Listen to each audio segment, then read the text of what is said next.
impactful research, strategies for identifying and solving real-world problems in sustainability accounting research. I'm happy to have you all on board. This particular presentation is actually a collaboration between the Department of Accounting, Babcock University, and Development Finance Research Group of the Department of Banking and Finance and Department of Accounting, Olabisi Onabanjo University. And we are collaborating together with our distinguished speaker, Dr. Yinka. So before we get started fully, we want to whisper a prayer, just a quick one before we pray. Let's pray together. Father, we thank you this very moment. As we begin this program, we ask you to take absolute control, take care of the internet, that we all hear our speaker well. And at the end, your name alone shall be glorified. This we pray. In Christ's name. Amen.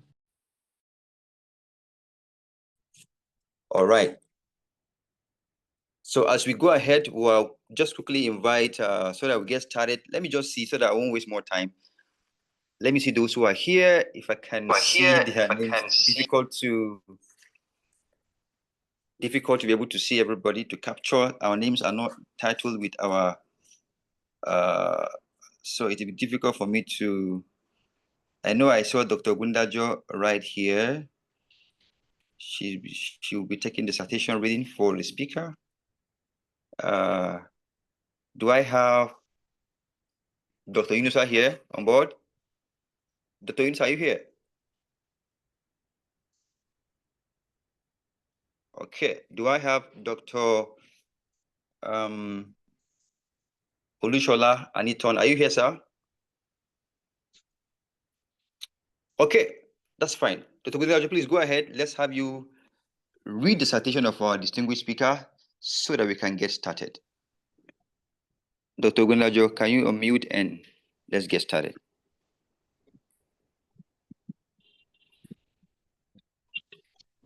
Hello, good morning, Dr. Kwaba. Good morning, everyone on the program.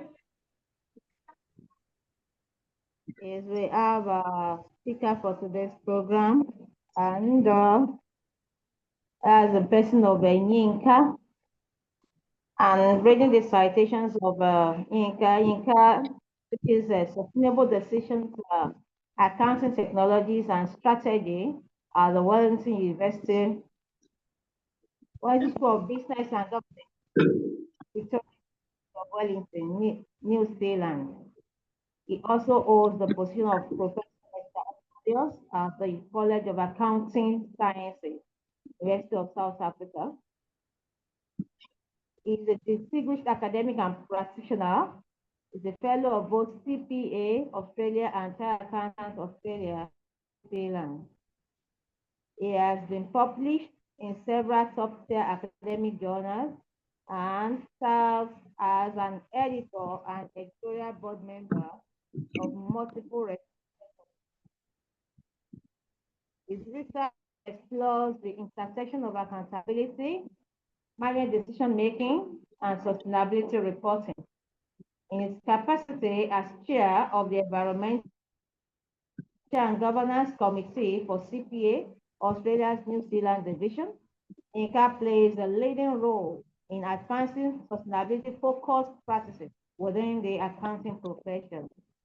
Yinka champions initiatives that equip professional accountants with the critical skills required to navigate the evolving landscape of sustainability reporting and digital transformation. He's also the chair of the ICANN NGS Corporate Reporting Awards Committee since 2023. He holds influential positions within international professional associations, serving as the vice president of the African Accounting and vice president at large of the International Association for Accounting Education and Business. So this actively contributes to shaping the global discourse on accounting education, research, and professional practice. Yinka continues to provide thought leadership across both academic and professional domains, supporting organizations in developing robust, future-focused reporting strategies that respond to the dynamic and increasingly technology-driven global sustainability agenda. So they are the citations of Yinka, our guest speaker for today. You can see that we really have a resource person on ground to put us through today's discourse. Welcome on board our guest speaker for today, Yinka. All right. Thank you so much, Dr. Gudnajo. I do appreciate you for this warm welcome of our speaker. Please, can we have some accolade for our speaker by sign of emoji? We are glad to have you, Dr. Speaker. We are glad to have you. Uh, well, I want to invite the session chairman, Dr. Oji Inusa. Are you on board, Dr. Oji? You will take care of this session, the presentation as well as the Q&A. Do we have Dr. Inusa here, please? Yes, he's going to join, but I'm going to stand in for him for now Please go until ahead. he Go ahead, joins. please. Go ahead, please. Okay, Yeah. okay. Thank you very much, my coordinator, Dr. Jerry. And also I welcome our facilitator, Professor Yinka Moses. And when we look at what he wants to discuss today, most of us in finance and accounting, we are happy because when we look at the recent year, sustainability accounting has moved beyond the traditional compliances and reporting function. And it has become a great challenging for us it has become a challenging issue in the society. And so coming on board today, sir, you are coming to address you are coming to provide a solution to societal problem, maybe from the climate change, resource management, to corporate transparency and social responsibility. And I believe that as a researcher and some of our other colleagues in the industry, there will be some take-home lesson today. And we'll be able to provide a solution, not only academic solution, but what I refer to as triple helix, the government, the academic, and the industry. So I welcome you on board, sir. It's a nice time for you. I know we are going to enjoy more of you. You are welcome on board, sir. Thank you very much, Oluwafela, and thank you, Jerry. Just to double check that my sound is coming through clearly. Perfect. Excellent. And can you see my slides, the shared screen? Perfect. Fantastic. Okay. Again, it's really an honor to join you. It's about 13 minutes past 9 o'clock or 10 o'clock now in New Zealand, so not too late for me. Typically, I stay awake, so don't worry. But just to see the time difference, but it's always an honor anytime I have to speak or share knowledge back to home or the continent. So I know on the call there are quite a lot of people, colleagues also from New Zealand here joining. So thank you to all those who have logged in. And I want to also pay another, good credit to both Jerry and Olowofe. I think I prefer to call you Olowofela, who worked on this project and agreed that we can do it jointly so that we have both Babcock University and OOU doing it together. So this is probably the start of many. Let's see how we go today. We're going to take feedback and then we will see how we continue to build on it. So what I'll be talking about today, as you can see, is titled Pursuing Impactful Research. And we will be focusing more on the strategies for identifying and solving real-world problems in sustainability accounting research. And it's almost back then, a couple of years ago, if I wanted to start talking about sustainability, I go into all the detail of explaining what it is, but it's almost practically impossible today. Well, I wouldn't say completely impossible, but it's near impossible for one or two people in the room to claim they may not have heard about sustainability accounting research. But again, it's a question of how much they know or to what extent they want to understand it more. So I think I will spare you those elementary detail of what it is, and then we'll dig into the very core issues of what sustainability accounting research, is supposed to help us achieve as professionals. So let's go into the business of the day. Okay, just double checking that I'm sharing the right slides. If you're seeing my icebreaker poll question, just give me the thumbs up so that I know it's the right slide. Excellent, excellent, beautiful. So I'm on the right one. Okay, so what I'm going to do is I'll just quickly ask a few poll questions just to warm us up. I know it's 10 a.m. or 10, probably 15 minutes past 10 in Nigeria. So you're all at alert, but nevertheless, let's get ourselves warmed up into the conversation. So what I'll do is, this is the first icebreaker question. So just tell me what best describes you in terms of your current role. A, PhD student, B, master, C, professor, senior lecturer. So I just call you an academic generally. If you're in the academic, you're a C. Or if you're a professional accountant, you don't teach, you don't do any of those, and you're not a student, you're a D. So if you can just type into the chat quickly, let's see what we have. I'm going to look at my other screen. So if I take my eyes off, it's not that I'm just wanting to see. Okay, I can see quite a lot of A's popping up, and there's B's as well, C's showing. Okay, could have actually properly pulled this and I'll see a graph. But if I just do some what we call eyeballing quickly to check, I can see a couple of B's, A and B. So it's a good thing here that I do have a good number of PhD and master students. So that's very good. And there are a couple of C's as well. So we have PhDs, master students, and academics. Very small. Did I see a D? Probably not. Okay. So good thing is that we're talking to ourselves because we are all in the field or in the business of doing research. If you're a PhD student, you're very much close to becoming a full academic, if that's the career path you want. If you're a master's student, it's still a very good way to engage with research. So it's very good. And even if you're an undergraduate student who is still doing research, it's a very fantastic thing to have you here. Let me ask the next question that may be more interesting for you. So let's say, what will best describe your motivation for doing research? One, is it to advance your career? Would it be the fact that, today it's a good thing to tell the world that your Google Scholar is 10,000 citations. So that kind of gives you credentials to show you're doing well. Or is it a passion for you? What best describe your motive for doing research? If you can jump in again and drop me your answers, either as A or B.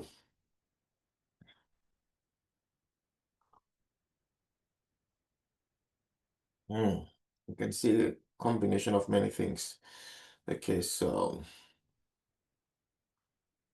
we're getting a couple of, there is B, passion, but I can see A, I can see. So this is a mixed bag, and it's intentional. I didn't want to pull this because I wanted us to get a bit busy. I want everybody to be typing something in the chat for me. Now, none of this is wrong. There's nothing wrong in people pursuing research purely for that motive of trying to grow their career. You want to be, I guess, for us back home being, okay, I can see Joshua has given me an interesting answer, A and B. Okay, I can take that.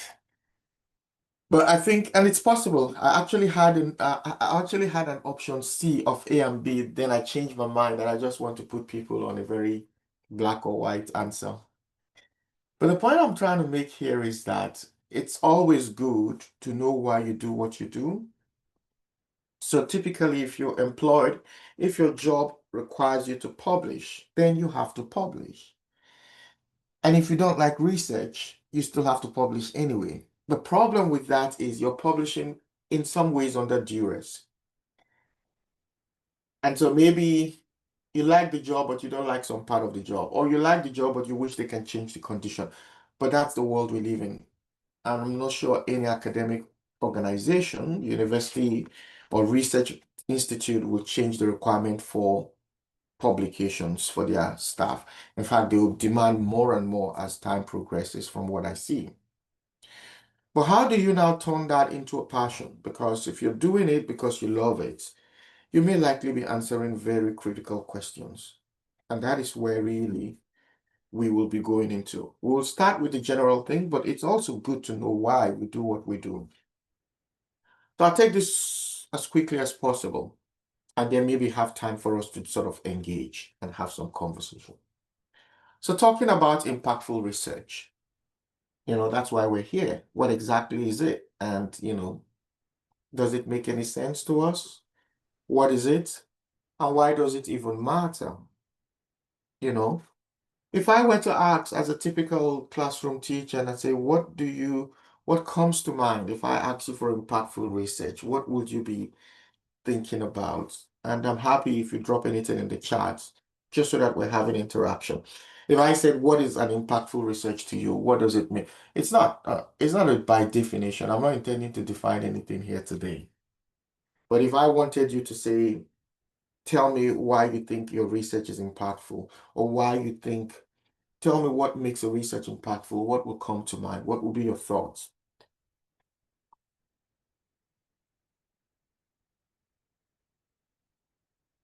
I welcome any suggestion or thoughts.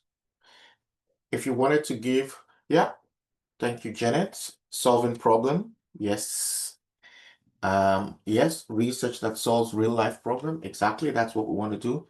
Theodore, Adewale, you talked about research that solves day-to-day problems of my society. Indeed, Apollos, when it solves a real life problem. Okay, fantastic. I like all those answers. And I can just bring it back to our everyday life.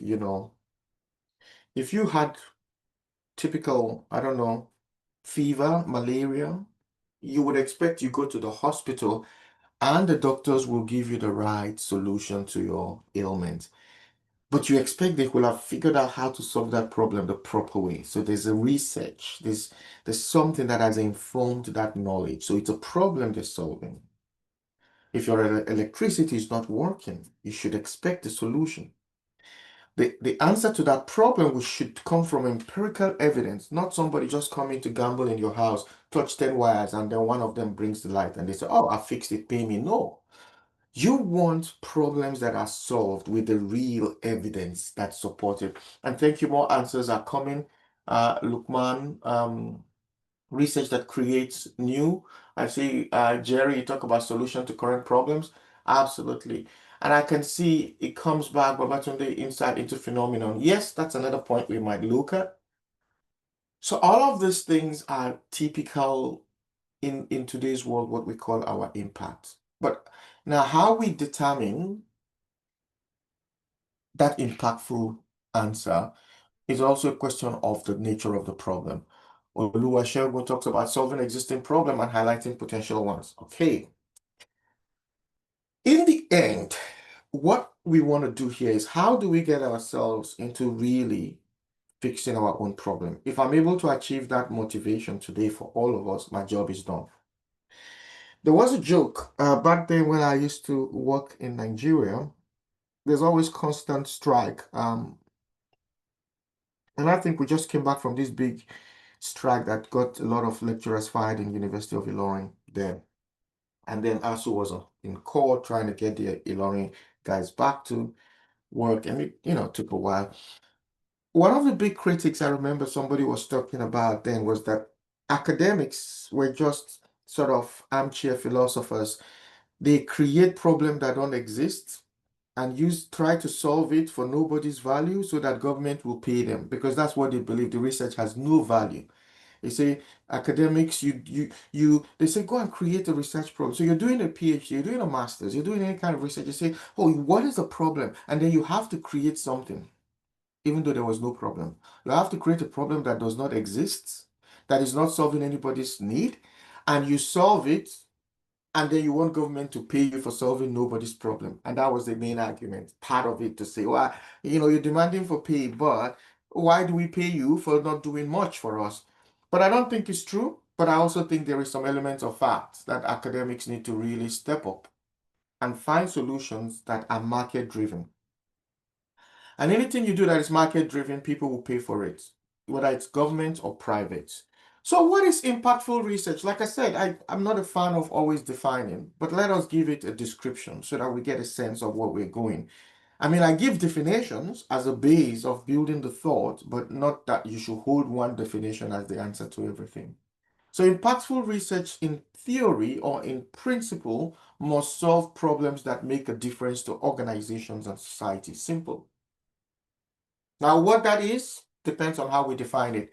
I'm going to rely a lot on a good paper here that was published in Journal of Management Studies. I think Christopher Wickett and a couple of other colleagues who are solid guys and editors in the journal did put together some thoughts. That will inform really how much of the thinking we do here today. And happy to send you the slides afterwards. Don't worry.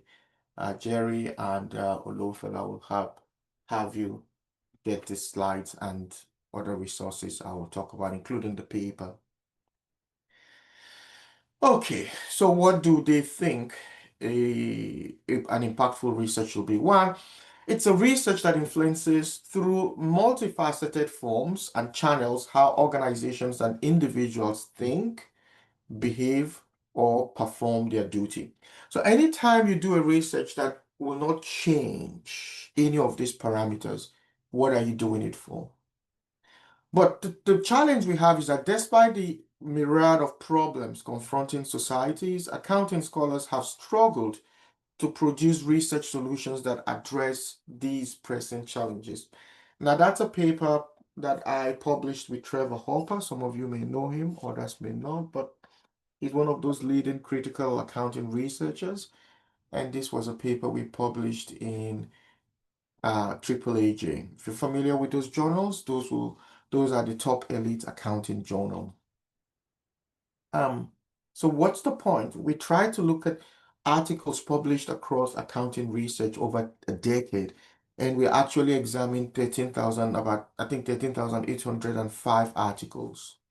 And of them, we established about 900 and a fraction, which were on developing countries. And we kind of build it down into identifying those that were specifically targeted to Africa and Nigeria and the rest. So in the end, our goal was to figure out what are academics talking about, how are they approaching accounting research from the angle of environmental and social issues. But not much of that did we even see. But in any case, for research to be impactful, it must first of all uncover and explain phenomena responsibly.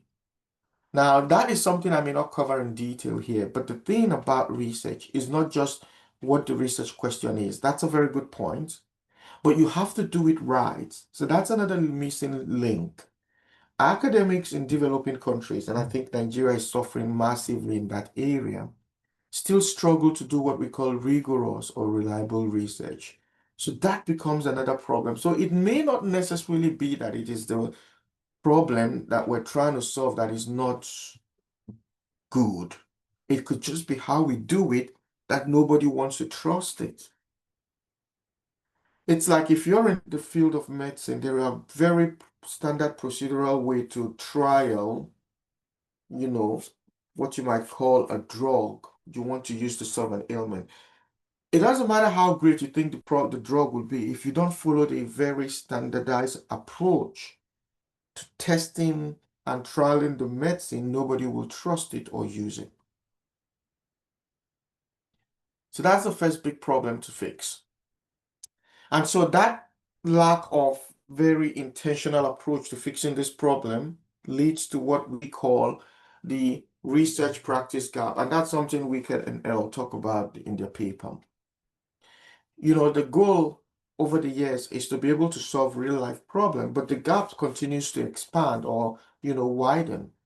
So the argument has always been that big criticism against the academics or people in the academic world that all we do And if you look at the quote there, it says the scientific enterprise faces questioning from politicians, media, and the public, challenging academics to demonstrate impact beyond the proverbial ivory tower. So there's always this, your ivory tower is that your nice building, that big edifice that depicts the university. A lot of universities' glory is more in the building than in the people and the thought knowledge they create. So I am here perhaps to give you some motivation to think beyond that path. And so what you see over the years is that you see this sort of scenario where academic publication is a very small part of the, that thinking. And then conference dialogue, we go to conferences, and I'll be inviting you to a couple of more, but they're not enough. It's not just the beauty of going to conferences, make presentation.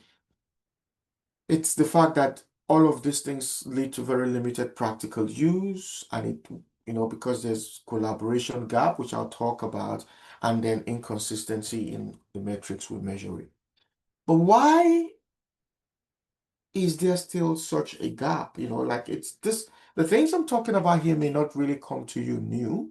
You may have heard them before, but in different way. But why are we still struggling to feel them? Here are some thoughts. Part of it is that there is overemphasis on theory without practical implication. And I see this a lot of times. You might see somebody will be so, if they just discover, oh, there's one theory called agency theory. Oh, they say, okay. Or I just discovered this new theory called stakeholder, which is not new, by the way. Or just discovered this new one. It's called impression management theory. It's still not new. Or I've just discovered this one. It's called the hubris bias theory. Or I've just discovered this other one. It's called the self-selection sensitivity bias theory. And people just run with that. It's such an excitement to them that they think the theory itself is the impact they're making. Now, theories of themselves are only but a medium to explain the phenomenon. You still have to bring it to real life. Another thing, again, is a very absence of collaboration between industry, policymakers, and the people who do the research, the academics. Now, some of the things, and I hope I can share some of that with you as we progress in this discussion. Some of the things I've done recently is to do what I call the reverse engineering, and note that probably I'll talk about that in the conclusion, depending on if I still have time. But in the reverse engineering is the traditional way to do research is you typically sit down, then you go digging all the literature to find where is the gap. You're looking for a gap, looking for a problem where there is no problem perhaps, or you're deliberately forcing yourself to find a problem. That's the traditional way. What about if we reverse it? But if you think about it, when you get the gap, you solve the problem, you intend to pass the solution to somebody who is going to use it for something practical. Now, how about we step back and we reverse engineer the process? Why not if we reach the person who we really want to use the research finding and ask them practically what is their problem? And then on the basis of that conversation, go ahead to do the research. And that is where you have the consultants kind of research, which I've been involved in very much lately in a couple of years. So basically, in the research world, what happens is in your early days, when you do a PhD, what a PhD does is to help you develop the competence of doing rigorous research. Now, when you publish your papers sufficiently in leading journals, the people in your area are familiar with your talent and your skill. And so they recognize you and they are able to give you jobs or tasks for you to solve problems for them. And then the next part of your career is then people with real practical problems start calling you to say, my business is not progressing. Can you come in and take a look and see what you can do? And then you bring research skill to fix that. And that's the thing. So last year, I was part of a team that was contracted by the New Zealand Parliament, by the Parliamentary Commissioner for the Environment, to look into scoping the environmental outcome cost for the country. In New Zealand, we want to know our total environmental spend. And it's a research-led problem. But it's a collection of most of the people were from sciences, or the person leading the project was from sort of Center for Complexity Science, or sort of engineering related, but they needed an accountant in the team, but an accountant who could do research, who could do sort of understand the environmental spend and the rest. So now that's an example of a practice-based research. So we were trying to solve a real-world problem. Our task was to go and find how can we solve it. In that case, it is this policymaker, it is the stakeholder themselves coming to us with the problem, and then we go and use research to solve it. So that's one way, that's by invitation. Now I'm doing another big study that kind of survey professional accountants across the continent in terms of their readiness for professional accounting, uh, perhaps their readiness for sustainability reporting based on the IFRS standards. Before I even deployed that survey, I had to do a couple of trips around different places. I was in South Africa, Bangladesh.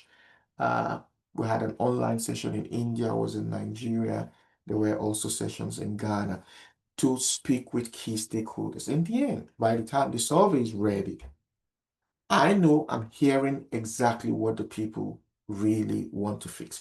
Now, that's something I'll talk about later. It's never easy to do that kind of research because there's cost associated with it. That's how you meet, that's how you kind of find policy makers and industry experts helping you to find a problem before you even start applying your research skill to it. Another reason why the gap persists is the absence of real-world focus that bridges academic findings and actionable solutions. And that just ties a little bit back into the first point I was saying. You know, the actionable solution is if you want somebody to act on your findings, then it must be something that they really need to act on now. It's not a theoretical problem. It's not something that may likely happen, but it's something that you think it's happening to them today and you want them to take action. One question I used to ask people is, if you are a business, would you take your own research recommendation? People would write papers and at the end they say, I recommend the government does this. I recommend that the company do that. I recommend that the government. But the problem is, can you? If you were the reverse on the other side, can you still apply those recommendations you're offering other people? Because you just do it without thinking about what it means and you've not even convinced yourself. If that was a medical trial and then you figured out in medicine, the shabbish way you did the research, you figured out a solution to that ailment. The shabbish way you did the research without quality empirical rigor, would you be willing to submit your own self to take that medicine as a trial if that was a medical research? It's in that mindset you begin to see that, very much it's necessary to know what impact means. Now, I'll follow the WICAT framework. We talk about 5 interconnected forms of impact.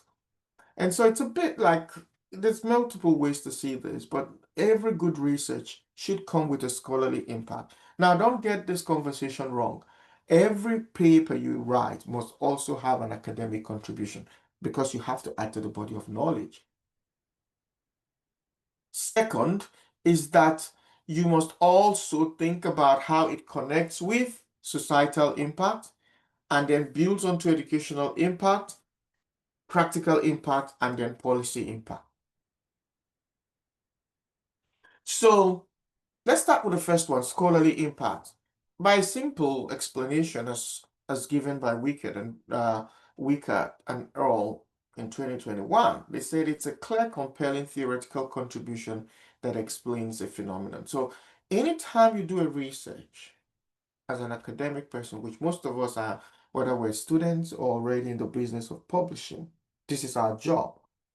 What you're trying to do is to tell your fellow colleagues that you have added new knowledge to the literature because you want somebody to quote it.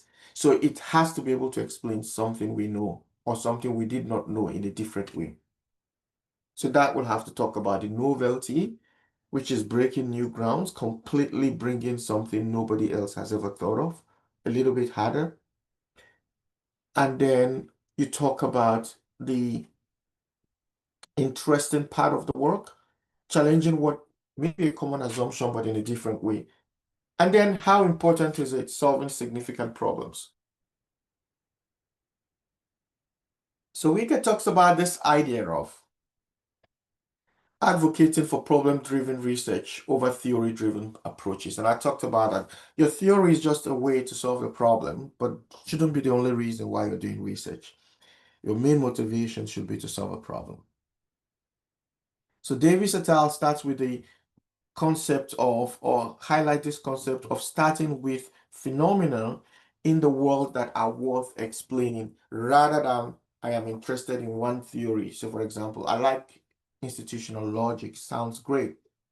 So I just want to use institutional logic to solve all the problem I find in this world. No, it's more about really understanding the phenomenon that is really worth explaining and digging down to know what should explain it better.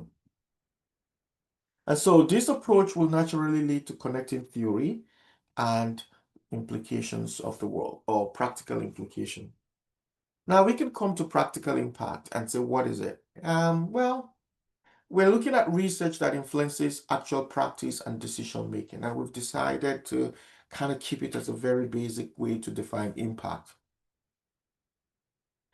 And if you think about Kaiser's approach, the thinking is that this should be research that at least influences the practice that managers will do if it's for business, or government will do if it's for public sector. And it should lead to some change, modification, confirmation.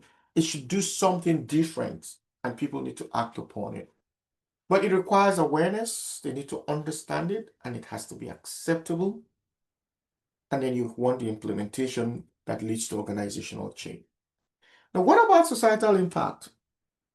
Well, some research may not necessarily be for organizations alone. And in fact, in places like Nigeria, the more problems societies are facing, or the society we live in face, than, it's connected to business, but you want to look at the societal issues as primary first. And that's where really the sustainability accounting builds its strength. So contributing to broader sustainability concern or societal concerns beyond business management. Now, we talk about what we call the ground challenges. These are what we call complex, in fact, sometimes wicked problems, as we define them, which do not lend themselves to a linear thinking or one-way approach. So it's multidisciplinary, and it requires multi-level layers of thinking to solve.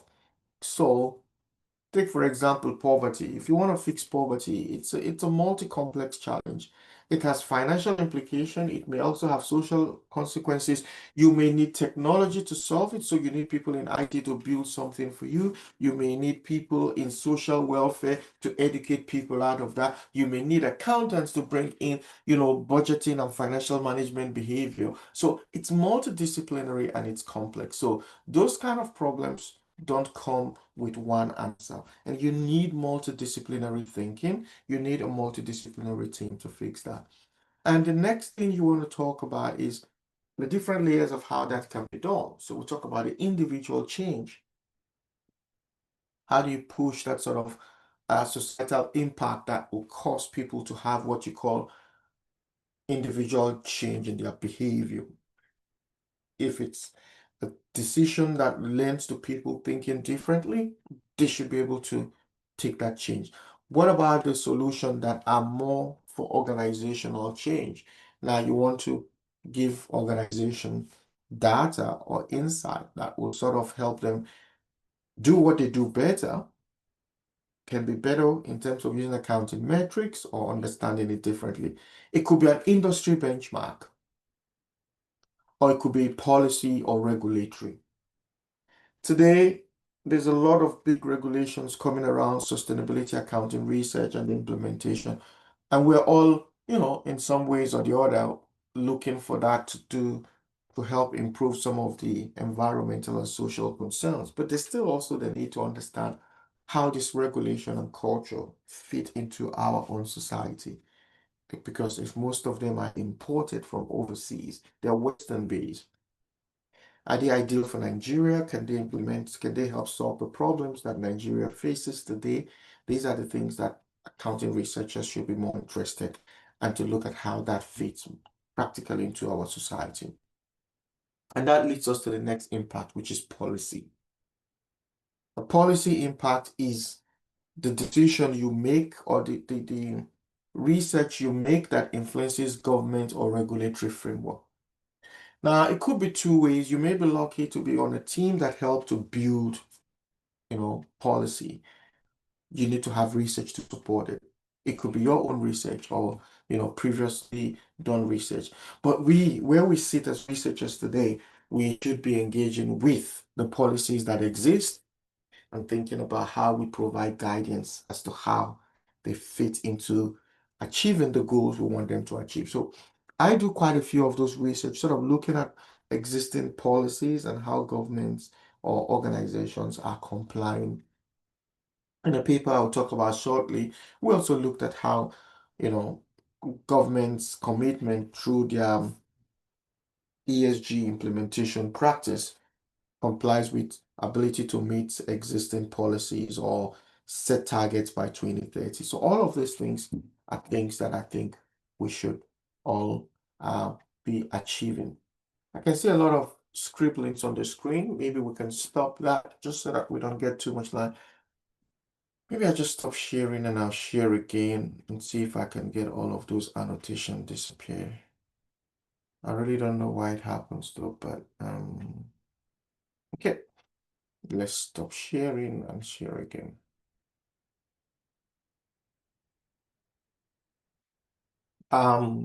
Is the screen still sharing now? Not yet. Okay, good. So let me see if I can reshare. I don't like talking to myself alone, so I'll get to a point where I'll stop, give a bridge, and then I'll bring everybody back to conversation. Okay, can you see the screen now? Is it sharing? Yeah. Fantastic. Excellent. Thank you so much. So if we stop scribbling, that'll be fine. So the only way to get rid of that is for me to stop sharing and start sharing again. So now it's over. All right. So I'm just talking about the different impact stages, and I'll leave you with this slide. It's not, and I think it's something, if you're a research coordinator, if you're a PhD supervisor, master supervisor, I recommend you pass this slides to your PhD or master's today. Before you think about a topic, probably go refresh yourself and say, why do we want to do this research? And then look at the different and some of the times, if you write a paper, and as an editor, sometimes I reject paper and I say there's no contribution. Why? I reject it because the authors are not able to convince me that they have demonstrated one of these impacts. So I can publish a paper basically if you prove to me that you have some of these impacts in it already. So let's say if you say you show me there's a scholarly impact, I would like to see more than one impact technically. But the paper can still be published if it's so novel and it's bringing forward a scholarly impact. Fine. What if it's bringing a practical impact? Very good.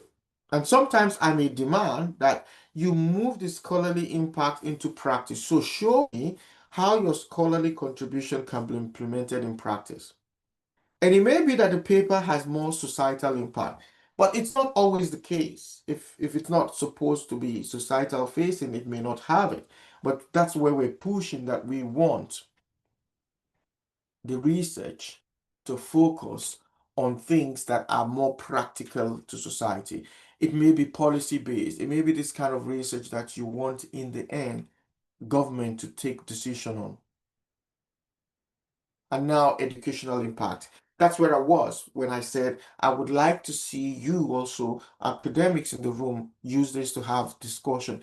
Now, the other thing we talk about is that your research is not only for others to use, it's also part of your teaching requirement. So you want to use what we call your research to inform things like research-led teaching.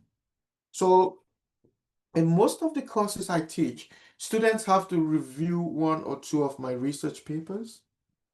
But to be able to get them to do that, I must write papers that are current and practical to the issues of the day. So in almost all my courses, there is one or two of my papers that are recommended reading, and the students will have to read them and discuss them, or it has to form the basis of the conversation. But you can only do that if you've done the paper well, if it's well written, if it's published in the high quality journal. So as teachers ourselves, because we're researchers, but we're teachers first, we need to be able to demonstrate that research-led teaching. Our research should be informing what we teach. So I teach management accounting, and more specifically in the area of business strategy and sustainability reporting. So when I come to class to teach, the papers are driven from my own work. When I teach budgeting, I have a paper on that area which I've written, and they have to work on it. When I teach sustainability and reporting, there's a paper on that. So the research-led work is partly one of the things we do. What about research-oriented approach? Well, if I want my students to develop a particular way of doing research, the first way to show them is an example. And the best example is the one I have done.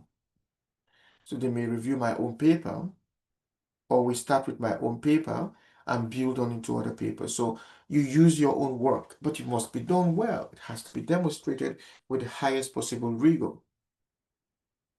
If we're doing research-led tutors, sometimes it may be mine, it may be other papers, we give them articles to help inform their thinking, their critique ability, the ability to discourse amongst themselves, and understand how research findings solve or improve their teaching behavior or solutions.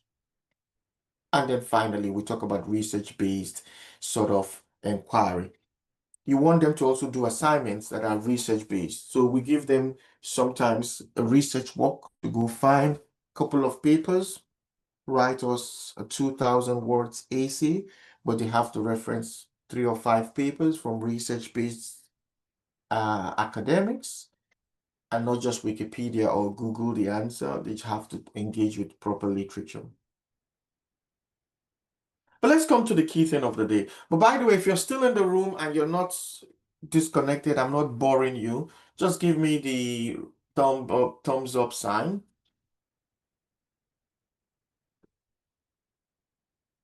Thank you so much. At least I can see a lot of them. I've got hearts, I've got a love, I've got, that's a nice one. I don't know what that sign is. I've got a clap. Good. At least I still have people with me. One of the things with the online conversation is sometimes people might turn their screen on and leave you. So thank you that I still have you with me. Excellent. Good. So let's just come in now. So the strategies for identifying and solving real world problem is the thing we want to do. What are those strategies? How do we do it? How do we do it? Sometimes you may know, but let's just see if we can put some thoughts to it. And I start by asking, do we think sustainability accounting research can rescue some of the problems we are dealing with today? What are your thoughts? Do you think? And sustainability accounting research is not something that is new. I mean, it's relatively new to traditional accounting research, when I did our early days, we did market-based research. Everything was all about understanding market behavior, understanding the market efficiency, and Modi and Mondeliani theories and all the rest, understanding whether capital is allocated efficiently.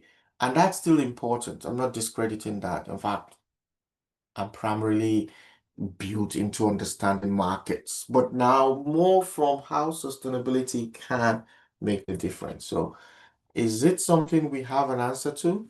Probably yes. We might start with that very academic question. Can some of the wicked problems confronting Africa and Nigeria in particular be addressed using insights from sustainability accounting? I can guess that you will say yes, but the yes is not an academic answer, but I really want it to be a real practical answer. It's not a theoretical, yes, it can be done, but I want you to internalize how can it be done. Thank you, Lex Kennedy. Around COVID times, there were lots of articles about accountants and superheroes. So I believe sustainability accounting research can come to the rescue. Okay, that'll be nice. Perhaps I'll open up conversation to get some thoughts and people bring in their opinion. Good one there. Coming back to these thoughts of really sustainability accounting and what it can do for us. My job today is to kind of show you that when appropriately mobilized, sustainability accounting research have a meaningful impact in or can have a meaningful impact in African context. You know why?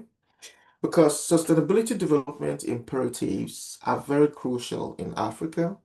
And in fact, they intersect the very basic issues we are dealing with, which means they are the opportunities researchers should be looking for. So the role of sustainability accounting research is that we may move our lens, not me, we should move our lens from the very conventional ways we have traditionally tried to look for accounting problems to fix. And now pay attention to those ones that integrate environmental, social, governance, and even economic factors. Because traditional accounting will keep your focus on just operational, debit and credit, financial transaction, profitability. And there's nothing wrong with those. Don't forget, we still need to integrate those thinking in the things we do.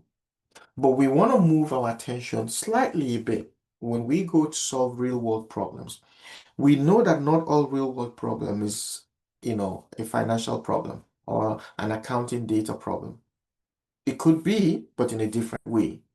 And if it is implicated, it's our job to show that, problematize those links and find the appropriate solution for it. So what we want to do is to look at how we can use sustainability accounting research as a channel to address these problems. And in doing that, we're thinking about how we can influence policy making, shape corporate strategies, and help to address very complex problems that can be directly linked to the United Nations sustainability goals, which you know so well, and I'll still talk a little bit about it in this presentation. So using the SDGs to inform research can itself provide immediate impact to society. Why? Now, SDGs were sort of,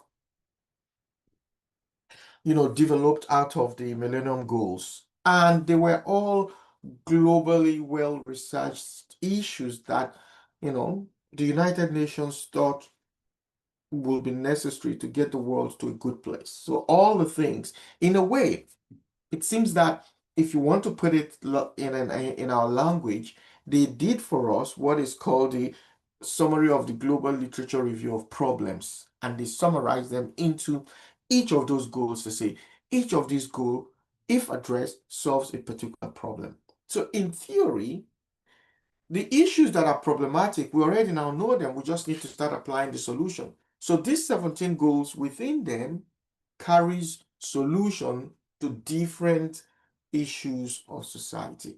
And somehow their intersectionality may be counterproductive, maybe achieving one can create problem for the other, but that's another day's conversation.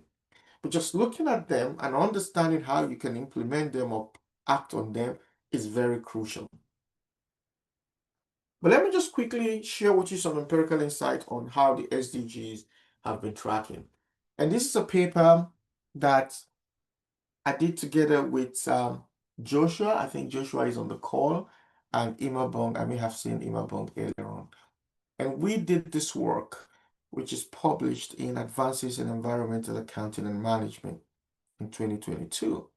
And what we did was to understand how BRICS and MINTS, which is the bloc of Brazil, Russia, India, China, South Africa. So the BRICS has a plus now before the expansion. And means Mexico, Indonesia, Nigeria, and Turkey, how both of them, we did a comparative study, how they are progressing with respect to achieving sustainable development goals according to the target. I mean, generally, we only focus on environmental SDGs, by the way. But overall, we note a 64% implementation progress for BRICS and 62% for means, which sort of shows a bit of 2% marginal difference. But that wasn't really our just focus. We wanted to go deep. And so in the qualitative analysis of the reports of all the countries, we're able to deduce, sort of impressionistic management reporting behavior, where some will talk very well about what they're doing good about and underplay the places they're weak. But why is this important? This itself provides a summary of where the problems are and the ones that needs to be given immediate attention. But I've even gone deeper. I want to spotlight Nigeria in terms of how it's performing relative to the SDGs. So the SDG will give you every country's ranking and their specific targets within each goal. And I'm using Nigeria as an example to find, because this is how we find practical problems. So from here, we'll form research questions and research problems to solve practically in the room. So this is what Nigerian dashboard is showing at the moment. So what do we know? Well, overall performance, Nigerian country score is about 54.7, which is not too bad. It's just slightly above the average, but it's slightly above the regional average of 53.9. But remember, you want to hit 100%. So if you're a student, you're scoring just 54.7. What grade is that in Nigeria? 54 is more like a C, isn't it? Type in the chat for me. If a student scores 54 out of 100, what is the score? What's the grade then? What's the grade score? Is that a C? Yes, okay. And with a lot of C's, okay, C and B, with a lot of C's, your life is going to be not too good. You don't want to be a C candidate. You want to move up the ladder. We have C minus, C, C plus, B minus, B, B plus, A minus, A, and A plus. So there's still a long journey to get to that top ranking. And then this is the worst part of it, because if you're looking at this data, you can now see that when we take the country ranking, Nigeria is 147 out of 167. That is terribly poor. It's got slightly a positive plus 1.8 increase in terms of its positioning in previous score, but still not a significant move. Now, the only good thing about this is that if you're a researcher, you should be excited about this, because Nigeria is one of the countries with a significant amount of SDG related data. So that means there's a lot of data for research. It's only missing averagely about 2% of its total data. And if we look at its average performance across all the SDGs, you can see that the best performance are in like SDG 15, which is around the 75% region.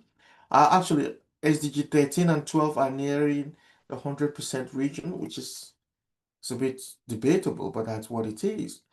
And then you have SDG 15, 17, probably 6 and 8, no, or 6 and maybe 10, nearing the 75 mark. But which ones are the very worst ones? So the ones just around the 25% range. SDG 1, SDG 3, SDG 4, maybe SDG 7, SDG 9, SDG 11. Now, that is your first focus of research problem. You start with where the problem is. So why are these ones tracking? I mean, all of them is worth researching, but you want to take one and drag it or deepen it to understand. So what I've done here is to take that dashboard and say, well, if I were helping my master's or PhD students, say, look for a research problem, and I want you to look for a sustainability research problem that you can prove to me is real, a practical problem, then show me how the SDGs are linked to it. A good way to prove it is using the SDG dashboard. So this is Nigeria's position. You can see In terms of poverty, is going down. Its ranking, its performance. So the red tells you there is major concern, but it may be red and it is stagnating or moderately improving or on track, but it may be red and decreasing. So if you look at from the dashboard, the 17 elements that are red and going down, which ones can you put in the chat for me quickly? Let's get our interactive session. Tell me which of the SDGs are in the major ones, are major challenges that are decreasing. Which SDGs are major and decreasing? Excellent. Thank you, Olu Waleke. Ugu 1 and 16, very true, very true. I like that. So that's quick, good spotting. Alpha 2, you got that correct. Good spotting. You can see 1 and 16. So let's quickly look at it. So you can see 1. Thank you, Samson. Chiamaka, good point. So you can see 1 and 16 right away. Now so this is, if you were a research student and you were looking for, how can I find a research problem? How can I find a research question? That's your starting point. So the question is, why are these two struggling in that sense? But we can go further. Maybe we want to dig deeper, and then let's find the ones that are red, major challenge, but they are stagnating. Which one has, tell me in the chat, the ones that are major challenge, they have major challenge, but they are not decreasing. They're just stagnant, no progress. Just give me in the chat which of the SDGs are in the major challenge category, but stagnant, not progressing.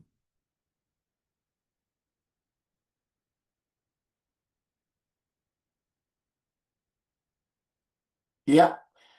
Oluwaleke, that's a good one. You've got 2, 3, 4, 7, 2 to 3, 2, 3, 4, 5, 7, 8, 9, 11, 15. Quite a lot of them. 17. Babatunde, thanks for that. So there's quite a lot in that category, and I can show you. Let's spotlight them quickly. So 2 is one of them. If you got 2 right, excellent. Good. 3 is one of them, and that's it. Quality education, 4 is another one. Same as 5. Now, 6 is not stagnating, it's sort of increasing, but it's worth spotting because it's in the red. 7 is also, 8 is also, 9 also, 11.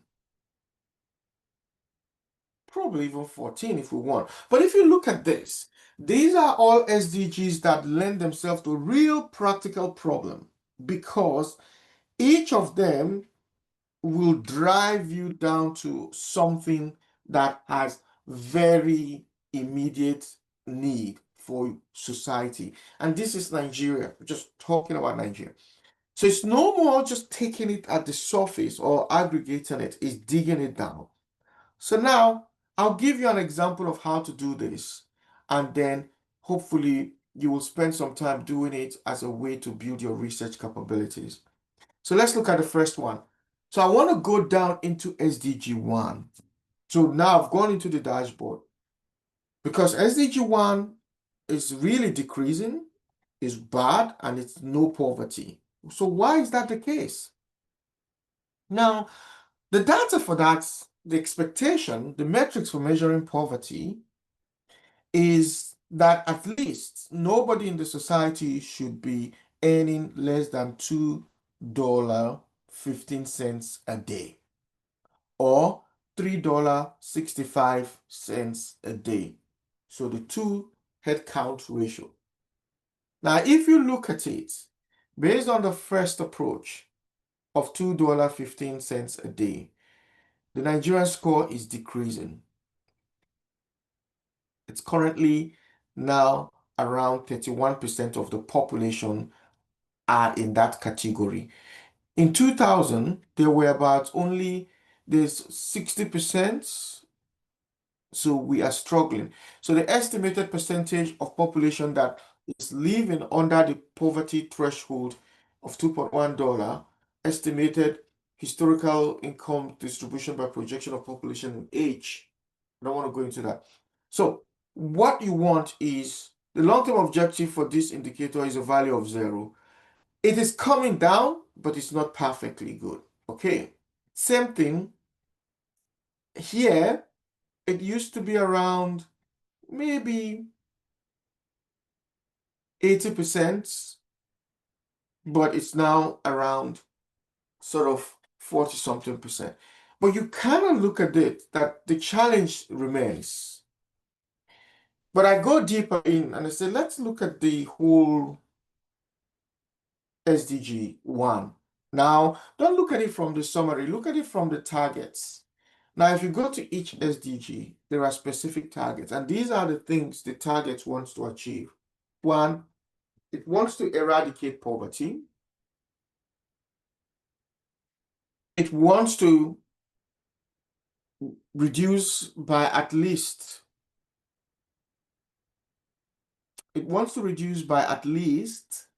half the number of people living in poverty in all dimensions. All of this data is by 2030. Just try not to write on the screen. Okay. All of this data is supposed to be achieved by 2030. Implements national safety net for people, ensure people have access to good quality jobs. So the whole research question lies here. Why is this not being done? And for the things that are being done, what is the accountability mechanism to test it? And so practically, I want to bring us how to create a practical problem. So, what possible research questions could be considered from issues related to Nigeria's SDG 1 challenges? So, what I've just done is a Google search of today's news issues. And this is published 2 days ago. Mobile banking, how internet access is reducing Nigerian poverty. There's another one in June. Nigeria's economy is growing, but rural poverty is rising. 5 key policies to address the divide. Now, rising food prices deepens Nigerian poverty crisis. These are practical problems. So what are the solutions? How do we build research questions to address them from an accountant point of view? So let's take the first one. If I wanted to look at a research question here, it might be something like this. I might question, how does access to digital loan, fintech credit affect economic welfare and poverty levels in Nigerian community? Now, something that has become very popular, I hear them, is all of this fintech financing. What are the examples of the different small companies now doing? Is it PalmPay? What do they call them again? There are less conventional OPay, that's true. And which other one again is there? Is it Money Point? There's so many tiny things now that are in the small business world. Now, how much of research can we understand of the impact of those things? Yeah, there's CUDA. I don't know that one. Interesting. Okay, there's CUDA, there is OPay, there is Money Point. Okay, there's Momo, even Smart Cash. Now, these are all alternative. Okay, Joshua, you use PalmPay. Okay, there's alternative approaches now to generating, to transacting. I don't know fair money. I don't know. Are they lenders? What are the accountability behind it? And how are they really driving? Are they widening the poverty level or reducing it? Are they lending credit to give people a chance to really do better? Look at the next one. Nigerian economy is growing, but rural poverty is rising. 5 key policies to address the divide. What kind of research question can we generate there? How can public-private partnership initiatives strengthen accountability in tracking and evaluating poverty alleviation projects in Nigeria? That's a practical problem, because if the Nigerian economy is growing, but rural poverty is increasing, then there must be something that, how do we set accountability mechanisms that are not just from government trusted bodies to help us see how these things are doing? And then the last one there that I have is It talks about food prices increasing. But how much of research do we know in this area? Do corporate social or do sustainability reports reflect social impact of Nigerian food insecurity? Have you seen Nestle and all those companies talk about those things? And particularly maybe in the region where the things are happening brutally, Katsina, Borno, I don't know, Kaduna, I don't know how bad things are in Jos, but these or Benue State where people have been displaced, where is the research? Where is the accounting research and the voice there? So I'm just about to close shortly and then open up for Q&A and then discussion. But in lieu of closing, I have some critical thoughts. I think it's a great opportunity for accounting scholars in Nigeria. It's unique to be in the situation where you are. Although problems are not good, but for people who make a living from solving problems, then you have a good career ahead of you. While environmental, social, and economic ills are undesirable in any society, their existence poses a test to the empirical capacity of such societies to confront them with knowledge and evidence-based solution. You trust your doctor, that's why you go to have a medical approach to solving your health problem. Can your community trust you to give them an evidence-based research to solve the problems in the community? Now, this is where accounting scholars in Nigeria must rise to the occasion. But hold it, the problem is complicated. It's not just one thing. Like I said, finding the problem is great, but the know-how to solving it is very critical. So how do we move the needle? What must we do? Well, that is not a one-way street. It's not just do this. Like I've just shown you how to find a research problem. You may reproduce that process by looking at SDG 16 or another SDG, and you go through it and you find practical problems. But it's not enough. The big other thing that is lacking and has to be developed quickly is the methodological expertise of the scholars. Now, it is good to know where the problem is, but you have to have the skill to solve the problem the right way. So the research training, the methods, and the rigor required to do good research must also change. The willingness of stakeholders, or before that, even the availability of research funding to support real-world research is necessary. The reason why research hasn't grown so much in Nigeria, it's not necessarily because it's growing in Nigeria, but maybe in different scales. But the reason why real-world research has not been well embedded is because maybe there's not been a lot of money put into it to solve real practical problems. So there's always that theory that there is a demand and supply element in research. Just writing papers to put on the shelf or just publishing is not good enough. If there's demand for your research to do something for society, people will do more of it. The willingness of stakeholders, industry and in industry and academy to do collaborative work is also necessary. I would like to see all of us on the call have a way to do research with people who genuinely are in business and looking for solution. They call you in or you talk to them that you're thinking about this problem and they say, yes, I would like to know the solution. How can I fix it? From a national standpoint, there is an urgent need to embed data-driven empirical insights into both policy formulation and corporate decision. Now, a lot of things done in developing countries, and Nigeria included, don't necessarily rely on research. If the government wants to change something, if they want to increase the tax rate, there may not be any research or science behind it. They'll just decide from next year, everybody earning X amount must pay this amount. But nobody even understands at what threshold is that sufficient or reasonable? Do you want to punish people too hard? And it's the same with many other decisions. The lack of research-based evidence is not helping. And this is the only way we can strengthen real world impact. If the decisions made are research driven, then you're going to strengthen the demand for real world, accountability sort of research or sustainability research. Now, ultimately, accounting researchers must approach the impact challenge with intentionality. You must be doing research knowing, I want to do something that makes a difference so that your work contributes meaningfully to society. So as I'm closing, I'll talk you through this impact quadrant. If you think about this, every research published will actually achieve one thing or the other. It may have high academic impact or low practical relevance, high practical relevance, or low academic rigor. And the first thing to always ask is, which is the worst of it? This is the worst of it. This is the kind of paper you see and you just reject immediately. It has limited empirical rigor. It's not done well. The researchers say they've done regression and you don't even know what it means.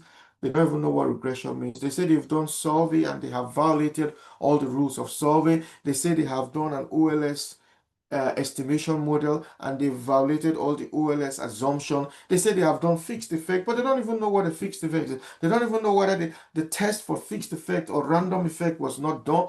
They've done GMM, they've done propensity score. They've done all these things. They don't even know what they've done. Reject the paper. It's an abuse of academic process. So it's a very limited rigor and limited relevance. Do you see papers like this around? Just give me some thoughts in the chat. That do not even, yeah, I can see thumbs up. You see papers like this and you don't know why do the authors even do it? Why are they wasting their own time? Because nobody's going to read it. Now let's go to the second one. It could be that they were told if you don't publish, you're not going to be promoted. So they just bundle this nonsense. And nobody, not even them or their generation, would like to read that.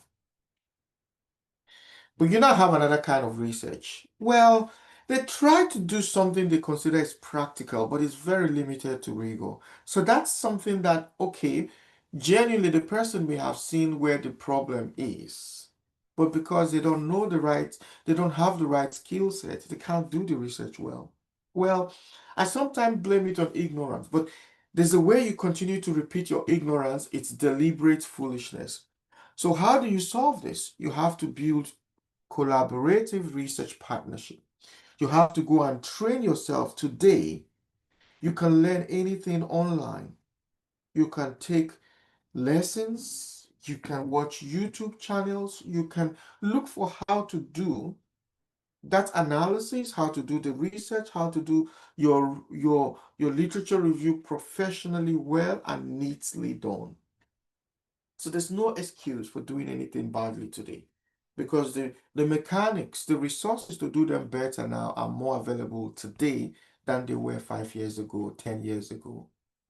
So this is still manageably forgivable, but it's only what you get in your first, like all of us.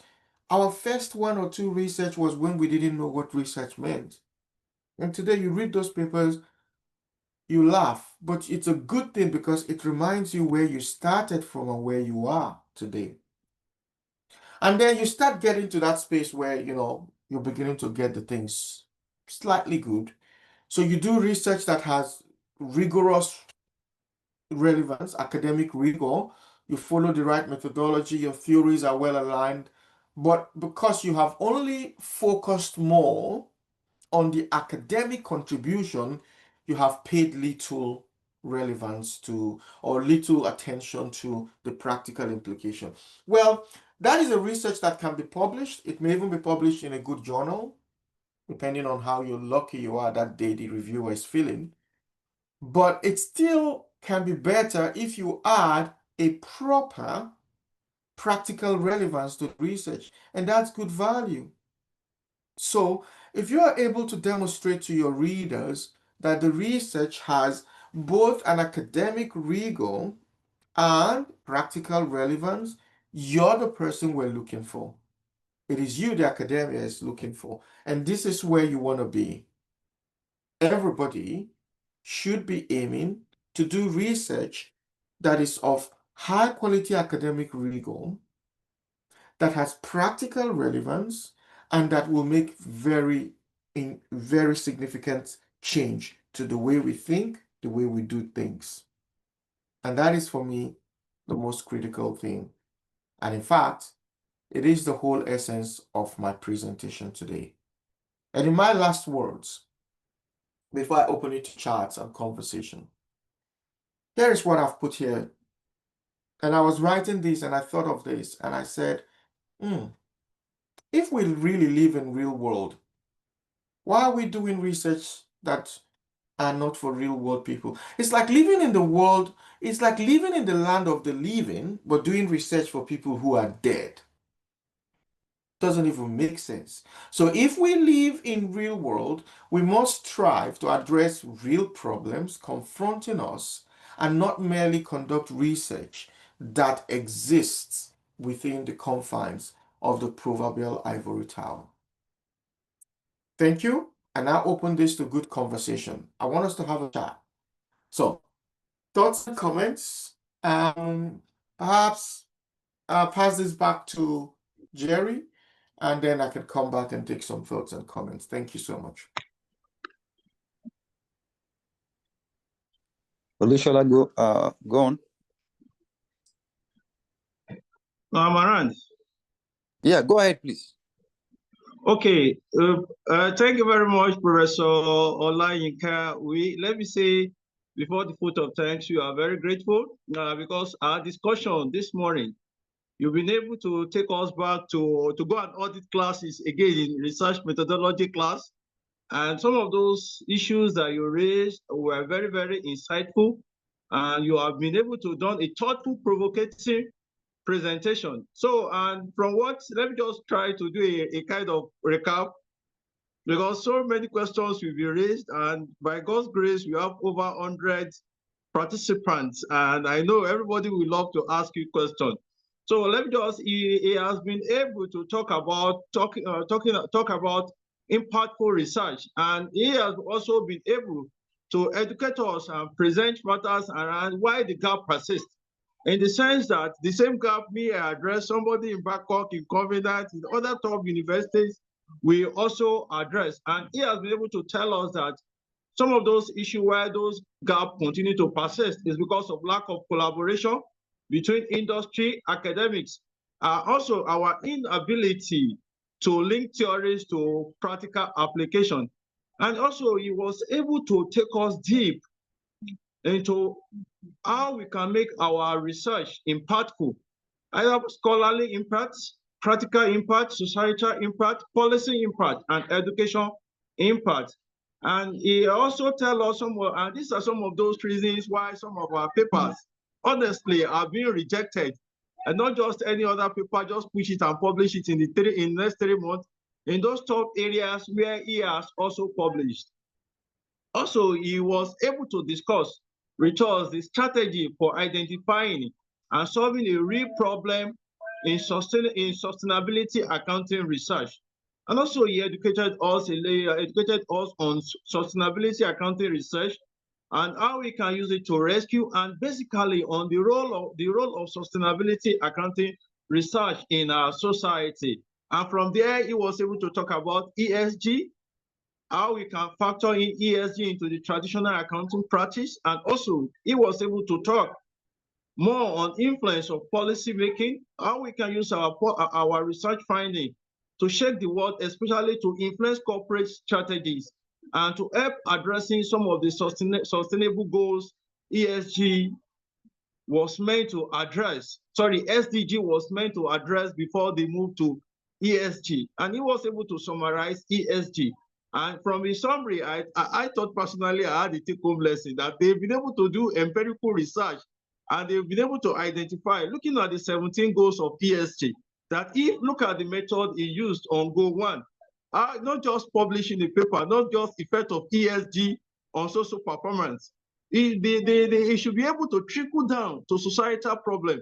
How we can just see in a paper that has been done in UK, in Australia, and some of these developed countries, I want to replicate it in Nigeria. No, I believe that we've been able to add some take-home lesson on how to, maybe when we get home as an individual, we should be able to use that approach in identifying research problem and also identifying research gap.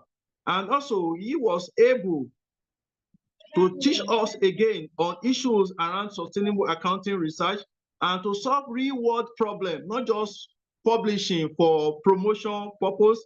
And he was able to also talk about what must change and what are those things that must change. As and if you want to have those impact research, what are those things that must change? One, basically, he mentioned methodological expert of scholars. It's not just about running regression, running OLS, running other things, or even though some of us, after publishing, the paper will be rejected. If the reviewer that rejected the paper is so a kind person, will tell us, and some of those papers that are even published violated the ordinary fundamental basis of OLS principle. And also, he was able to tell us that there must be a research fund. And one thing that he addressed, I love so much, is government is trying to generate more funds, and they are pushing the fund to other sector, and nobody is talking about there must be a certain particular fund for research. And this thing also bothered my mind that I think after today, as participants in this program, our research will address societal problem. Like somebody said, in some of these developed countries, that when there are problems in developed country economy, they go back to the classroom to go and meet professors, either in UK or US, and they will see the kind of collaboration between them. But to the best of my knowledge, I think Nigerians, we tell them what to do, they will not implement. I thought after today, we have been able to have an impact discussion. And towards the end, also, he addressed how can we address the impact challenge? And that is, he was able to come with 4 issues, and those issues can be solved. He basically advised us that we should be a kind of scholar that is rigorous research with practical relevance. And also, how can we do this thing? We also need to train ourselves, invest heavily in ourselves. Even though watching some of these things on YouTube of scholars, it can really help. And finally, I thought I could summarize what I'm not in charge to summarize what people like Professor Yinka has done. But to the best of my knowledge, I think he has been able to tell us that sustainability accounting research is not just about measuring impact, it's about making impact. They are 2 different things. Measuring impact and making impact are 2 different things. So as scholars, people in the industry and other stakeholders, we should be able to make impact. And our impact should be what? Should be practically oriented, that we can also solve some of those issues that have been addressed in ESG. I think I'll open the floor at this point for question and answer. And we might not be able to entertain as many questions as possible. He cannot, Professor Yinka cannot, he can see he has been taking water, so we must not stress him. He might not be able to attend to 1 or 2 questions, but I believe, Prof, sir. Yeah, go ahead. Or 5. No, I'm happy to take the questions. Let's see how we go. No problem. Okay. So we can now over to you, Dr. Jerry, for people to be throwing their questions. Prof will be answering. Thank you very much, sir. Thank you so much. That was quite an exhaustive summary. Yeah, in fact, it was. Thank you so much, Dr. Lushala. All right, I was hoping that people could drop, but it hasn't been dropped. I'm sure people may want to. So please, can you raise your hand, indicate your hand if you want to really have a question? I think that's one. Say, given that collaboration with other scholars, industry, and policymakers is crucial for research impact, what practical step will you recommend for researchers in Nigeria to build this relationship and network? Thank you so much, Bex, Rebecca. I think the key thing is really reaching out to people who will need to use your research finding. Think about research as a product. You're making it for somebody to buy. If there's no demand, why the supply? So my first approach would be, it's time to start talking to, if you want a bank to be your user, then maybe start getting into sort of industry collaboration or me functions that put you in touch with those bank people. If you look at it, if you want to do research for spare part sellers, they may not need research. They may not even understand why they need it. But you may start building relationship with them and say, do you know that there may be something in your business that you can solve by using data you have? So I think there is need to start creating an awareness for people to value what empirical research can do to their business. And I think from the public policy standpoint, the government is the first primary consumer of good research, because the decisions of the government, whether to tax people, whether to um, provide social outcome, they need data. And these are places where academics can help do the research for it. Yeah, I will provide the recording. After this, I'll send the recording link to only to people who participated in the session, and then I'll send you the slides as well. No problem. I have the list of everybody who was in the session, so we can always communicate that way. I hope that was a good answer to the question. Bex, let me know if you need more. Someone prioritized me. I'm trying to. I dropped. Let me check. Okay, you were saying that. Please help me ask a question. Does problem statement come first or a title in result writing? Right, it's a I don't question. know. You will always have what you call your overarching research area, but that will not be. Every time you want to start a research, you have a title. It's a working title. You don't know, but you just think, I'll do something around ESG and poverty alleviation, something like that. But the problem becomes more clearer when you've done what you call your preliminary research or preliminary literature review, to understand who has done similar things, so that you don't want to go and repeat what they have done. And then you figure out that, oh, because maybe Jerry has done this, I don't want to do exactly what Jerry has done. So I'm changing mine to a slight difference. It's still the same topic, but it's now going to focus on only women. So I focus on the gender effect of that same problem, because that's how you create a literature. Part of the problem I see is people do not really know the literature before they start doing their research. So they end up really just repeating what others have done. And it's the first way to get knocked out with rejection, because why should I allow you publish what I know 50 people have written on? What new can you bring to it? What new knowledge can you bring to it? So thank you. I hope Thank you that so much. solves it. There are quite a few hands up again. If you can get this. Yeah, actually, at DBC, can we have your question? Okay. All right. Thank you very much, Prof. and every other lecturers on the platform and other colleagues. I have just two questions.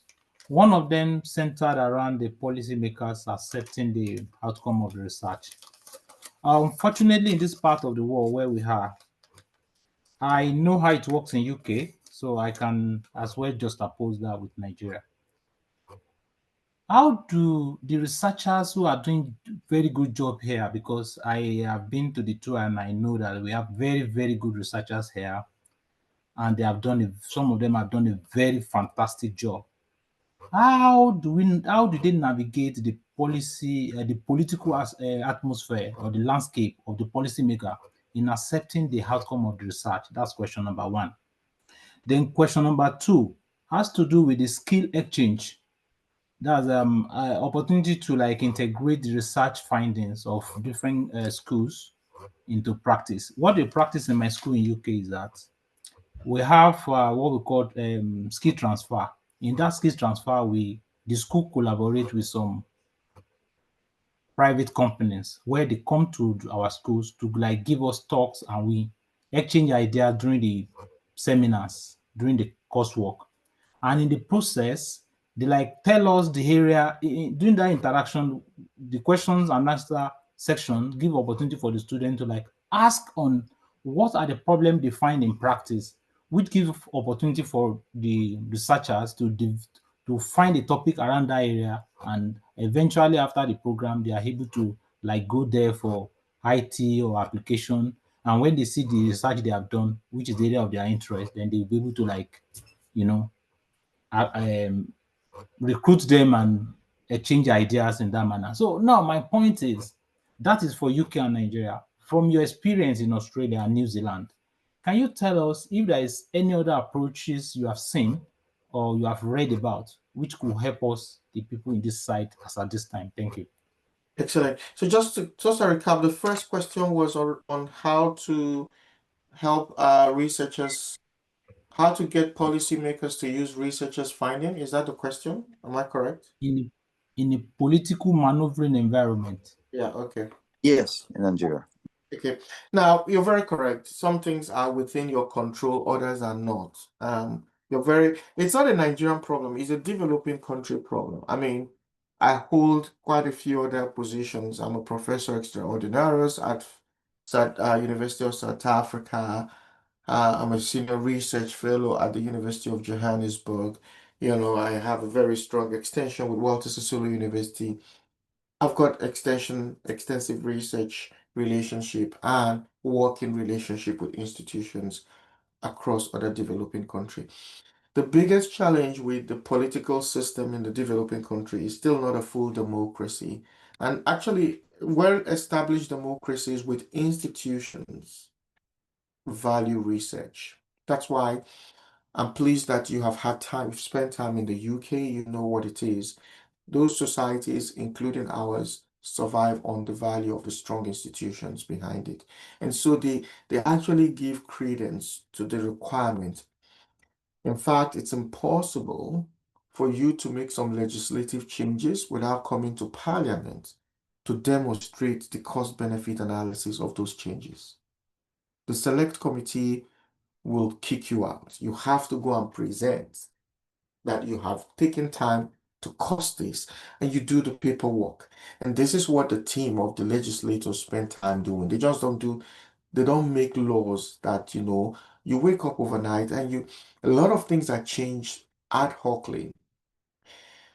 So Nigeria is going through significant economic problems because of two related big changes that happened in the last 2, 3 years. And both of them, in my theory, are important, but it's a timing failure.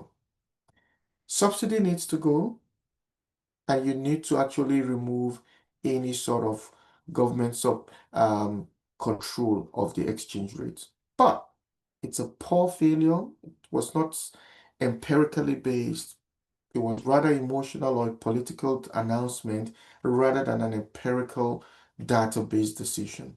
You did not even account for the cushioning effect. You did not account for the consequences on the citizens. And I can put that as one practical example. We wrote a paper on the Treasury single account when it was also released, and we can see instantly how it sort of it eroded the share values of the stock market. The paper is published in Emerging Markets Finance, which is also a decent leading journal paper in that a very good journal in that area. So it's one of those articles. If you just jump into sometimes I don't remember the title or the name properly. But if you want to search some of these papers to read, just go to my Google Scholar. You're going to see a couple of those papers. And that was purely based on the Nigerian government policy. And you wipe out the investment of a lot of people in the market overnight because policies have consequences. And when you make policy as a politician, you ought to understand from a pure economic and political perspective how they interplay. So, they were a very good question, but unfortunately, I don't think academics in the room are the answers.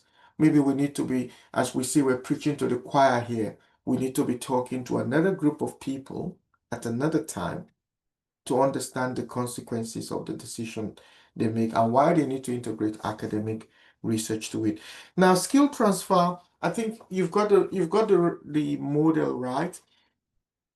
We have what we call, so the Big Four firms allow our students to go and see what it is to become a chartered accountant.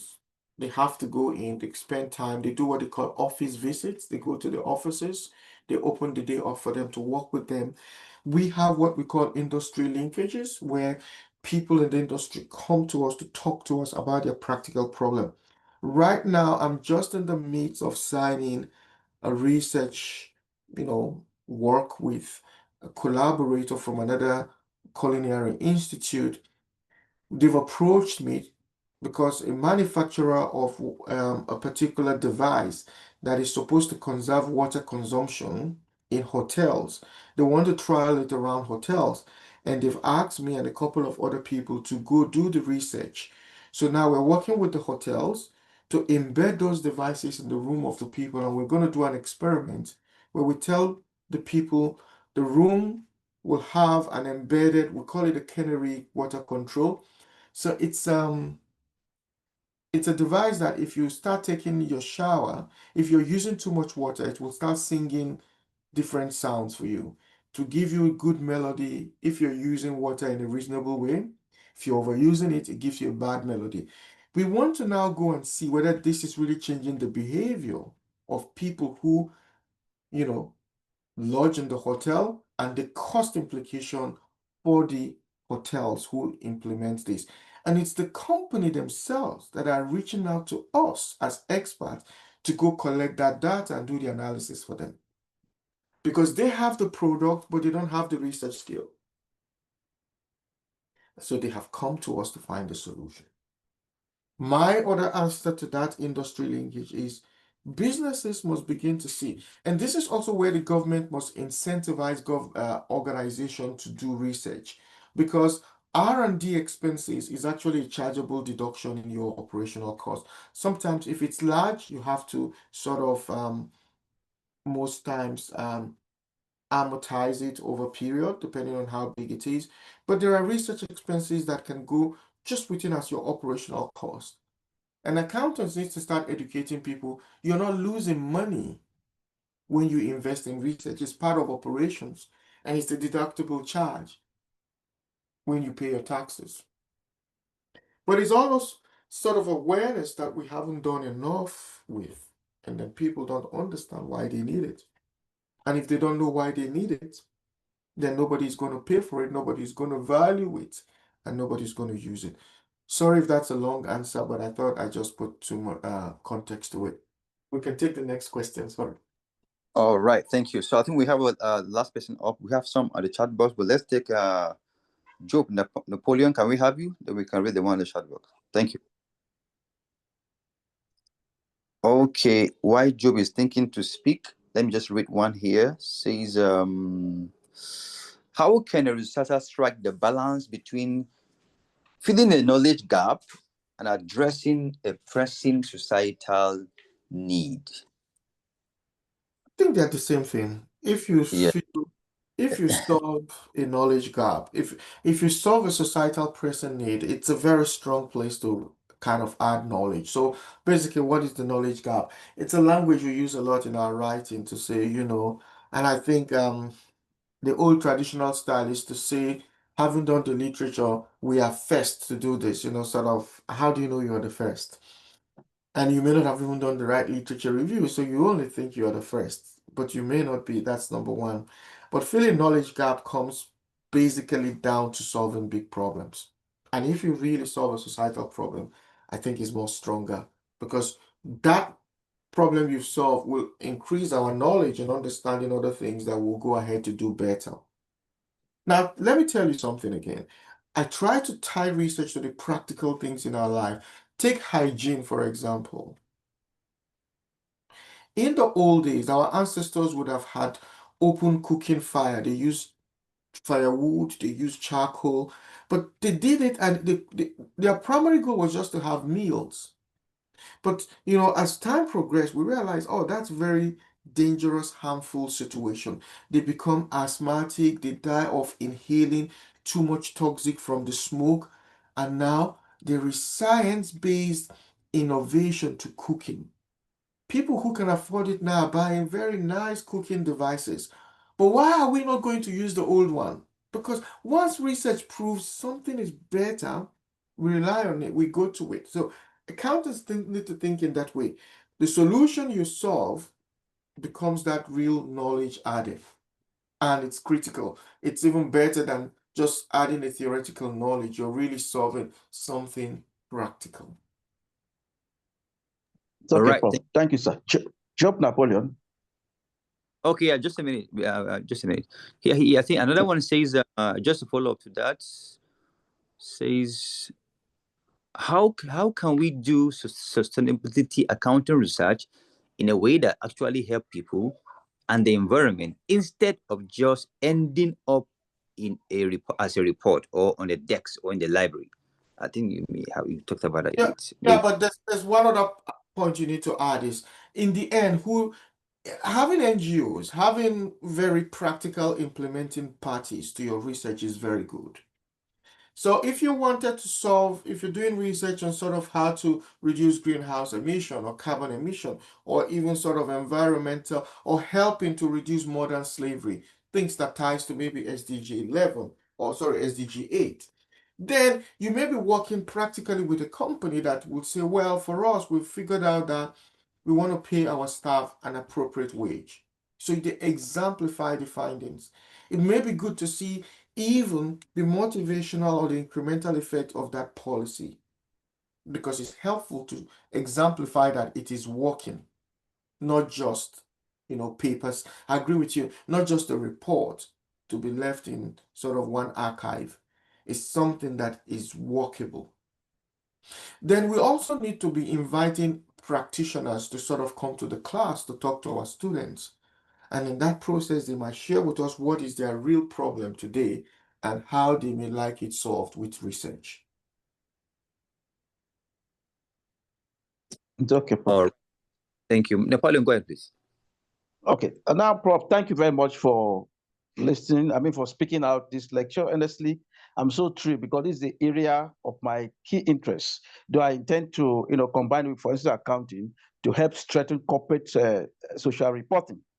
Now, Prof, you make mention of, sustainable accounting as taking into consideration or into accounting records issues that have to do with the environment, the society, and the government. And you make mention that if you look at our researches in Nigeria, for example, the government will just stand up one day, want to increase taxes.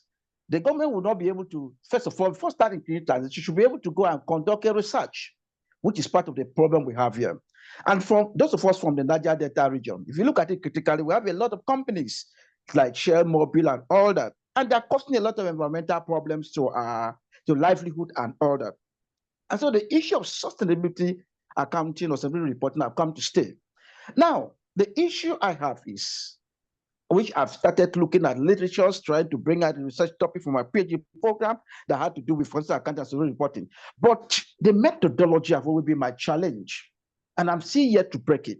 Must it be, because what we know back home here, when they say methodology, especially data analysis, just to use SPSS and you are up to go, or starter off you go, and you are conducting the quantitative researches. But when it comes to sustainability reporting, it is called that you must be able to combine both qualitative and quantitative methodology to enable you really capture those issues that have to do with the environment, society, and the government that affect the company in their financial reporting. Now, the question I want to ask is that, Prof, is there no way that sustainability reporting, when taking into research, going to research that contains sustainability reporting, you can only use quantitative method? And if you must use qualitative and quantitative method, it's a little bit expensive. And some of our universities don't seem to have times. I don't seem to sponsor some of these things. At that point, what do we do? Very good point. I think one of the big things I've been trying to push is what I call research paradigm, change in research paradigm. Let me see if I can share. Some of you who already follow my work will know I'm very strong with the African Accounting and Finance Association. Just hold on, I'm trying to, okay. So one of the things we have been doing lately is changing the perception that only quantitative research is research. And I guess it's just the failure of opportunities for people at home to learn the other options available to them. And you can't blame people. People do what they know. But to start with, there are multiple ways you do research. Qualitative research is a very strong way to do research, but I still see the skill set is very lacking. Not a lot of people can do it. So it requires some training. One way I'll just solve the problem here is to say, I will send links and perhaps if I stop sharing for a moment, have I stopped sharing? Yes, yes. Yes, Prof. Okay. Yes, Prof. Yes, If I stop sharing yes, for a Prof. moment and maybe share another screen, what I would advise, and because you can't solve this question in one go, is that for you to think about how you develop that skill. There are very, very good ways to do it. Sometimes we do it as collaboration with other academics who know how to do that, or schools will invest in actually training people. I do both, but it takes time to kind of build your skill in qualitative research. By the way, this is a journal I think you may. So we wrote a special issue here. I think, which issue was this? This issue on methodology, epistemological freedom. I just go to the archives. Was it 2023? Yeah. So did we do? So I'll send you the link to this. So the AAFA, and it's a journal. It's the African Accounting and Finance Journal. It's open access. It's rigorous and it's free to publish in. But I'm just looking at the special. There's an issue we did on just sort of methodologies. Yeah, methodological issues in Africa. Yeah, very good. So I'll send you this link in the chat. Okay, It Prof. just deals with only different methodologies of doing research. And I did publish in, let me see, everyone. See if you can see that link. But that's also a good place to start thinking about. If you can get your papers there, then that's a very good way to start publishing. It's good. So this is the opening. Now, theorizing the African problem and governmental accountability, towards critical thinking. And I think this is the paper Trevor Hopper, myself, and Nelson wrote on, should research on accounting in Africa incorporate paradigm shift? And that was what we were speaking about. We were speaking about the need for research that is driven from a multi-paradigm perspective. And Napoleon, that's the thing. Your research may need you to go speak to people. You need to interview people. You need to get data from a different non-conventional quantitative method. And that's where qualitative method applies. And it's very important you build that skill set. One easy way is to do some reading, quite a lot of resources, and I'm happy to help send some across to you. Like sending you to this journal now is to show you directly where we already have a lot of material that ready, this is ready to go. You don't need to do anything. It's just to take your time and look at the papers, and they are very much built for this question you asked me. The other thing is to work with people who already know how to do this kind of research, and then you can build your skill set. But it takes time. All collaboration takes time. The paper I talked about with Joshua. Joshua is on the call. I think his hand was up a while ago. Joshua and Imabon, we wrote that paper 2022, and it was part of a mentorship program. And right now, Joshua is already in the UK doing his PhD. There's quite a few of Nigerians who've done that as well in the process and other countries. The point is, it's always good to build it's always good to strengthen your relationship with somebody else who may know this Okay. method, would set the foundation for you. And through that, you can grow your own capabilities. So Napoleon, there's a big problem, especially in the Niger Delta, and I think you need research, and hopefully you can use your research to solve some of those. Well done. All right. Thank you so much, Prof. We have the program is coming to an end. We plan to stop by 12, and this is a minute to 12. I would love to invite our Professor Mobia. He is the head of department for accounting here in Babcock to give the closing remark. And thereafter, I will invite one of our distinguished colleagues to also give the closing prayer. All right, Prof, I don't know if you're here. Yes, I am. Good day, everybody. Okay. Yeah, it's been a very good day pursuing impactful research presented to over 100 participants by my last count in a very impactful and insightful manner. Yinka Moses, we thank you very, very much for accepting to impart all of us today for the sacrifice of giving back to your country and to your continent. It's been a very, very good day. This is one of a series of collaborative efforts between the Department of Accounting, Babcock, Department of Banking and Finance, and Department of Accounting, OOU, Olabisi Onabanjo University. We expect more of this in the periods to come. So, we've enjoyed their presence with us, and we believe that when we knock on your door another time, that the door will open for us. Oliver Twist will be asking, and I believe we will receive positive responses. We thank you very much for this.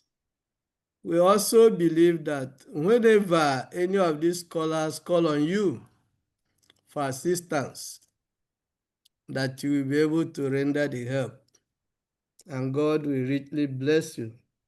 In a special way also, I have to thank Jerry Kwabai, Babcock University, and Dr. Unisa of OOU for anchoring this program. May the Lord strengthen you. I pray also that our various PG students, whom I believe would have benefited from this, will continue to keep their ears open for another time when a similar series will be presented to you. Once again, to all participants, I thank you. To the people that anchored the program, thank you very much. And to our guest lecturer, we highly appreciate you. May the Lord honor you. Thank you very much, and God bless. Thank you, Prof. All right. Thank you so much, please. Once again, thank you so much. Please, can we have a thumbs up for our speaker or a chat box? Just express an expression for me. Is it fantastic? Is it fabulous? Is it great? Excellent. I don't know. Please type something in there. I want to see what you want to explain today's seminar. First series. We're going to have more of that. Let me read from the chat box. Is it excellent? Is it awesome? Is it fantastic? Please let me have that, please. I can see excellent. Is that all we can have?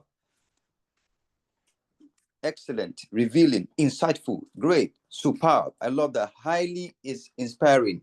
Thank you so much. Engaging. Professor Yinka, you can see those in fantastic presentation. Inside, please, when we call you, please. Here I'll call and come. We really want to thank you. Thank you so much, everyone. Thank you so much, Jerry. And just on the last note, I will like to say, keep doing what you're doing, and I'm always, my time is very tight, but every time I have the chance, you have a guarantee that you have me.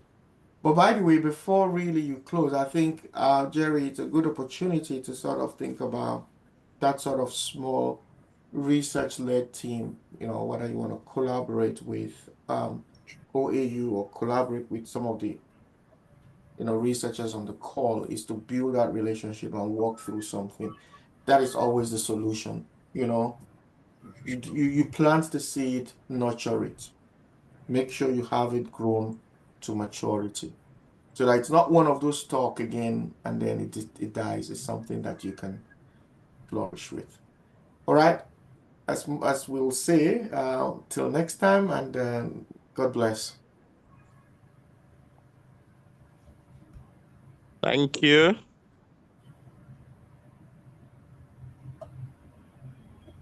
When we call again, please come. When we call, I want to invite the HOD for finance, banking and finance, Dr. James.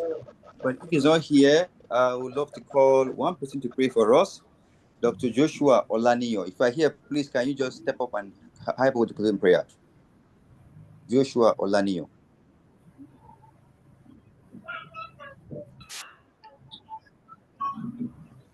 Is Joshua here? He's not here. Let's just quickly pray then. So, Father, we thank you this very moment for your grace and your mercy. Thank you for the time we have spent here with our doctor, our prof. He has been very impacting to many of us, and we are glad to take it beyond just us. Lord, we ask that you protect him and be with him, guide all what we have had today, help us that we can use this as a template that we can be able to be productive in our research. Thank you because you are a mighty God. This we pray in Jesus' name. Thank you. All right. Congratulations. Amen. And amen. Amen. Amen. Thank you.